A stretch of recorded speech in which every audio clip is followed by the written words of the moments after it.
Dentro de los medios de extinción de las obligaciones, tenemos como una figura de una importancia notable a la novación. La novación, si bien tuvo una importancia notoria en el pasado, hoy en día, pese a que algunos autores no le otorgan la notoriedad que debe recibir, sigue siendo muy importante para el derecho actual. En primer lugar, tenemos que decir que la novación es un instituto jurídico a través del cual se extingue una obligación por la creación de una obligación nueva destinada a reemplazarla. El código actual lo define más o menos en esas palabras en el artículo 933, diferenciándose de lo que determinaba Vélez en el artículo 801 del Código Civil, en cuanto el codificador anterior hacía referencia a que la novación era la transformación de una obligación en otra. Esta palabra transformación no se adapta concretamente al concepto que requiere la novación, porque acá en realidad no es una transformación, sino que es la extinción de una obligación creándose una nueva que está destinada a reemplazar a la primera. Es fundamental entender que la extinción de la obligación que se está buscando extinguir no solo es un efecto de la novación propiamente dicha, sino que esa extinción de la obligación anterior es la causa de la nueva obligación que se está gestando. Este instituto fue utilizado mayormente en el derecho romano, en la época de Roma. Específicamente, ¿por qué? Porque en ese entonces, recordemos que las obligaciones tenían un carácter personalísimo y recuerden la inmutabilidad del vínculo que ostentaban. Por ende, era muy difícil transferir esos créditos, atento a que las obligaciones morían con la persona.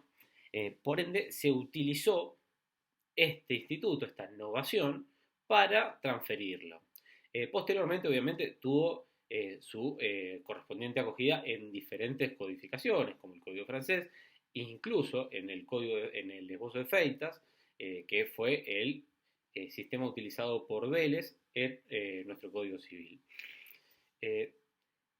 Se requieren, para que confluya este medio extintivo, de al menos 4 requisitos. En primer lugar, tiene que existir una obligación primigenia que sea válida. Esto es la obligación que se va a extinguir. Porque si esa obligación ya está extinta por un pago, por ejemplo, o está afectada de una nulidad absoluta, no va a ser válido. Lo mismo, además, como segundo requisito, tiene que crearse una nueva obligación para que se forme ese acuerdo novatorio. Como tercer requisito, uno de los más importantes de este instituto, tenemos al animus novandi, que es la intención de novar, y cuarto y último requisito le agregan a la capacidad. Es importante entender en relación a los primeros dos requisitos, esto es, a la obligación que se extingue, que sea válida, y a la obligación nueva, ciertos requisitos que el 938 y 939 explican en relación a esto que les venía comentando, a la validez de las mismas obligaciones y a que no estén sujetas, por ejemplo, a una nulidad.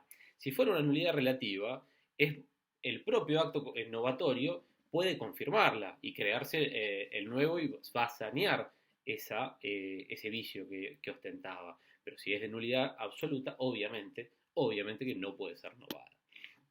Sucede algo similar con las obligaciones condicionales.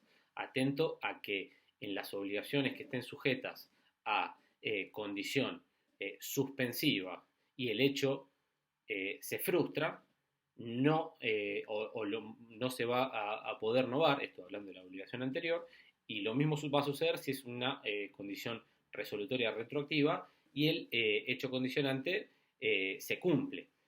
Por ende, ahí no va a poder ser novada esta obligación. Recordemos que el animus novandi es un requisito fundamental de la novación. Es más, el código actual, en el 934, así lo establece. ¿Por qué? Porque las novaciones no se presumen, porque en primer lugar se estaría utilizando ciertos instrumentos propios de la renuncia, por ende se utiliza una interpretación restrictiva de estos acuerdos. Por más que dos personas tengan un acuerdo por un determinado monto o una determinada obligación, que se transforme o que se le agregue una obligación distinta no implica necesariamente novación. La novación tiene que surgir de forma expresa, como es obvio, de forma ya sea positiva o inequívoca entre las partes, pudiendo existir un animus novando de índole tácito. Por ejemplo, en el caso de una locación de un inmueble, se exista una novación por causa fuente y esa locación pase a ser una compraventa. Ya no tendría razón de ser, pese a que expresamente puede que no lo hayan determinado.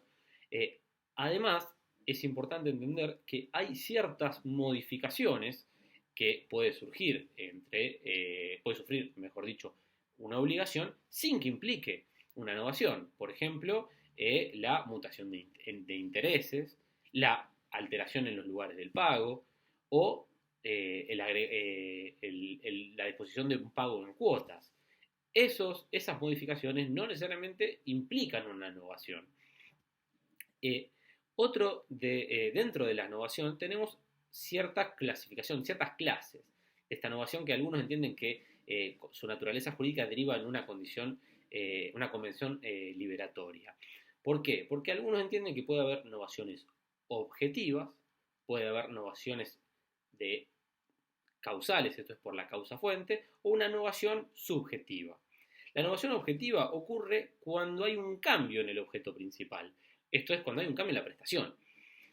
La nueva obligación se va a deber un objeto distinto, esencialmente distinto, al que era deudado en la obligación primigenia. Y obviamente la obligación primigenia va a quedar extinta. Podemos dar ejemplos como una obligación de dar una cosa cierta, se nova a una obligación de dar suma de dinero, una obligación de no hacerse suma de hacer. Hay diferentes. Algunos agregan dentro de las novaciones objetivas aquella novación del vínculo obligacional. Por ejemplo, cuando se le agrega a una obligación pura y simple, se le agrega una condición o un cargo resolutorio, o en una obligación simplemente mancomunada se transforma en solidaria. Esos cambios también implican y tienen una fuerza tal que introducirían una novación en la obligación. Obviamente si existe una verdadera intención novatoria, que es un instituto fundamental. Dentro de las novaciones por cambio de causa, estamos hablando de obligaciones, por ende hablamos de causa-fuente, entendemos que la novación puede operar por ejemplo, el ejemplo que les mencioné recién, de una locación de un inmueble transformada en una compraventa. Obviamente que acá lo que tiene que modificarse es el presupuesto de hecho, con virtualidad suficiente, para generar esa obligación. Es la fuente de donde emana esa obligación. Si se ve alterada y si hay una verdadera intención en modificarla, obviamente que puede utilizarse. Por ejemplo, otro ejemplo que podemos dar es cuando un depósito se transforma en un préstamo.